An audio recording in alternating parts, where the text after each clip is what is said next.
Most of the time when you hear me talk about my kids, you hear me talk about Nico, right? Because he is such a character. But this week, I want to highlight Mason for a minute, and maybe not in the best of ways, but it's typical of a 2-year-old. Let me just tell y'all something. Mason destroys Pampers. Yeah, I'm going to just say it one more time. Mason destroys Pampers. And I know some of y'all might be saying, Quest, that's a little TMI. Yeah, I know that it is. But trust me, I'll bring this all together in a minute. But he literally destroys Pampers, right? Whether it's number 1 or number 2, it's guaranteed to be the sure shot of like, for real, just total destruction. And so I said to Faith one day, I said, man, I'm going to be honest with you. The way that this boy goes through Pampers, we are spending a lot of money on Pampers. So not too long ago, we decided that, okay, it's time to start potty training and maybe we should just go ahead and move him to pull-ups. And I was like, okay, cool. So we start moving him to pull-ups. And yeah, he destroyed those too. And here's the funny thing about it. We know that in potty training, right, what you're really supposed to do is you're supposed to take, your child and put them on the pot every 30 minutes, every hour, so that they can used to the process of when they feel it's time to go to the bathroom, that it goes here in this little thing called the toilet and not the Pampers themselves, right? But sometimes me and my wife, man, we just so busy and we get caught up in everything, right? And it's not that we don't know what to do. We thought some way, somehow, in our crazy little minds, right? Or as my man Shannon Austin would say, playing basehead games with ourselves, that some way it would click in his mind that because we put pull-ups on him because they're similar to underwear, because he wants them now, because he sees Nico with them, that some way, somehow would potty train him, or assist in the process of potty training him. Guess what? The same thing he did to the Pampers was the same thing he did to the pull-ups. Destroy them, right?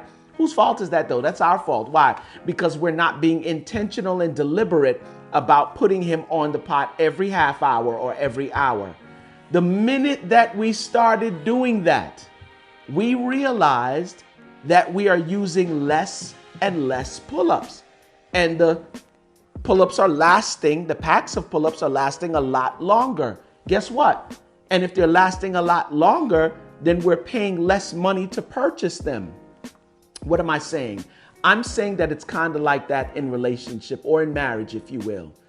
You know that there's some things that you want in terms of an end result, but you're not investing the time and effort necessary in order to get the end result. And as a matter of fact, you're spending time doing everything else instead of investing time and effort into getting that thing done or that action that's conducive to the end result that you want. And here's the funny thing. If you don't invest the time needed to get what you want out of the relationship, you may be spending money later on and in amounts that you had no idea or even bargained to spend, right? So what am I saying? I'm saying be intentional and deliberate about your marriage and relationship. You want better conversation?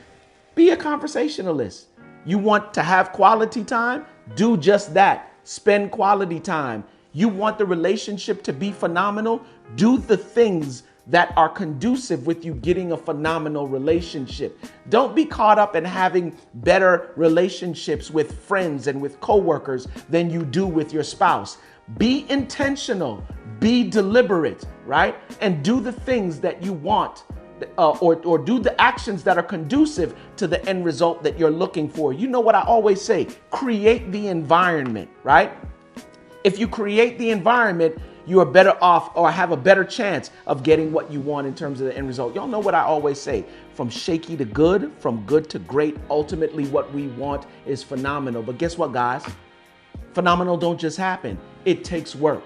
So do that work specifically on being intentional and deliberate about doing the things that are conducive to the outcome that you want. Let's do that and make the rest of our marriage the best of our marriage.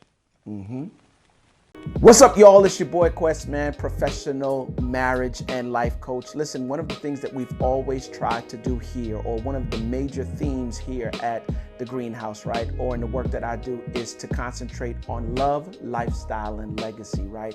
And for the purposes of lifestyle, we wanted to create merch that is consistent with our ideas and beliefs as it relates to marriage.